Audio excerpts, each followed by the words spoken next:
there's two things I really want to pick up on that you mentioned. And, I'm going to ask you to give it to me so that I can share this with everyone in short bursts. But can you tell me what was the link?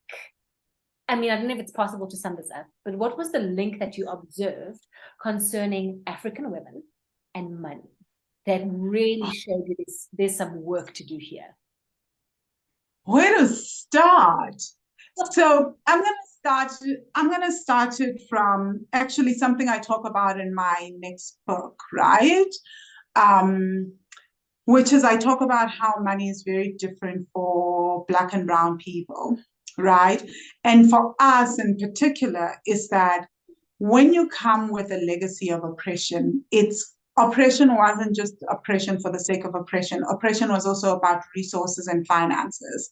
So there's so much that we then tie into, there's so many stories tied to that, right? So for example, if you take a country like South Africa or the US, where our ancestors built things, right? And then they were forcefully taken away from them. That is a trauma. It left our ancestors very powerless, right? And it left us feeling like, oh my God, it probably left them feeling like whatever I build will be taken away. So maybe don't build too big, don't do anything too flashy, only just keep what you can. Just do what you can because you don't want to lose it, right?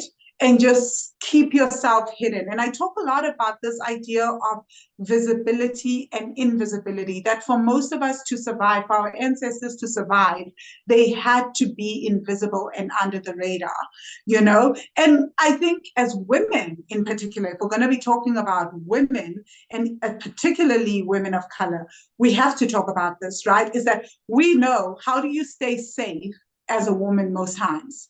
Is to invisibilize yourself. You hide. Often, you hide. Physically safe, right? In the middle of the night, or even as it starts to get dark, or even during the day, you're around a group of men and you're the only woman in a bar. And your heart starts to pound. Exactly. So there's this thing that we have taught ourselves to remain invisible in order to stay safe. And that story of invisibility has been passed on from generation to generation.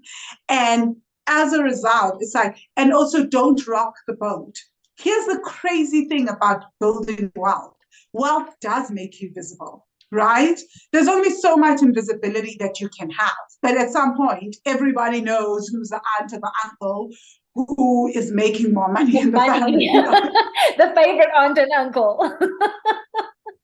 Never ever spend that money. They'll be like, but you never ever spend your money. So what do you do with your money? It raises questions either way. You buy a fancy car. It's like, where do you get that money from?